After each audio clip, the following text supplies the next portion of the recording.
बोलून थकलो, सांगून थकलो नेते मंडळीला, सर्व नेते मंडळीने त्यांना सांगून टाकलं. पण आता त्यांची काय मजबुरी आहे आता तुम्ही समजू शकता. आता मी सांगायची गरज नाही, मी एवढा मोठा नेता नाही का मी त्यांचा हे करू. याचा अर्थ उद्धव ठाकरे आधी गेलेत का त्या नेत्याच्या? उद्धव ठाकरे आता ते तुम्ही काल आता सुप्रियाताईंच्या लग्नात बघितलं असेल, मालक कोण आहेत? पक्षाचे मालक बदली झालेत ना. पक्षाचे मालक कोण आहेत?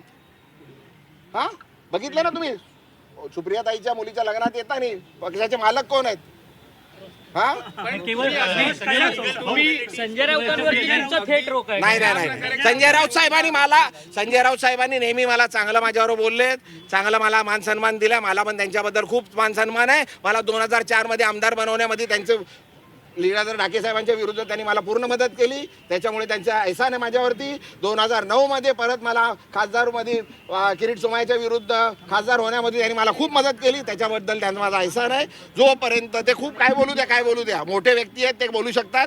मला त्यांच्या विरुद्ध बोलायचं ना. मला ज्याच्याबरोबर प्रॉब्लेम होता त्याच्याबद्दल मी सांगितलंय तुम्हाला. केवळ एका व्यक्तीचं कारण आहे. अरे एक मिनिट, एक बोलू द्या. एका व्यक्ती आम्हाला सर्वांना डिस्टर्ब करतोय ना. आम्ही कुठे जाऊ शकत नाही, आम्ही कार्यक्रमात जाऊ शकत नाही. आम्ही आमचा वाटलेला खासदार झाल्यावर तरी होईल.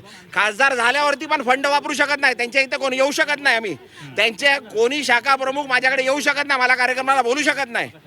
कारण काय पण सांगतात आणि येऊन इकडे सांगणार अरे येत नाही कार्यक्रमाला, येत नाही, राजूलताईंना पाठवतात. मी गेलो का त्यांना त्रास होता.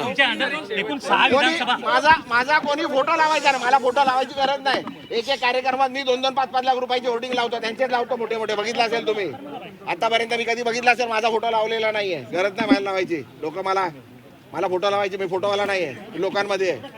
हा, तर मला गरज नाहीये. बस आता माफ करा, बस झालं जे सांगायचं बोललो.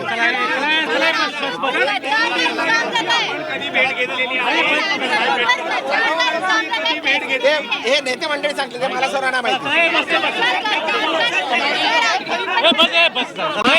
मला माझ्या परिवाराला त्रास देऊ नका.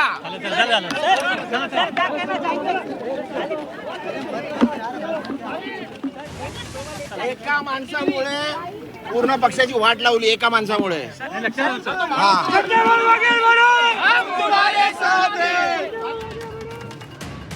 तर एका माणसामुळं संपूर्ण पक्षाची वाट लावल्याचा पुनरुच्चार पुन्हा एकदा संजय दिना पाटलांनी केलेला आहे. माझ्या मुलीनं ठाकरेंच्या सोबत राहायचं ठरवलेलं आहे, त्याबद्दल आपल्याला काहीच आक्षेप नसल्याचं देखील दिना पाटील यांनी स्पष्ट केलंय. संजय राऊत यांनी माझ्यावर कितीही टीका केली तरी देखील आपण त्याबद्दल काहीच बोलणार नसल्याचं देखील दिना पाटलांनी सांगितलंय. आपल्याला यापूर्वीच्या निवडणुकीमध्ये संजय राऊतांनी अनेकदा मदत केलेली आहे असं देखील त्यांनी बोलून दाखवलेलं आहे. त्यामुळं संजय राऊत यांच्या विरोधात मी कुठलाच शब्द काढणार नाही असंही दिना पाटलांनी सांगितलंय.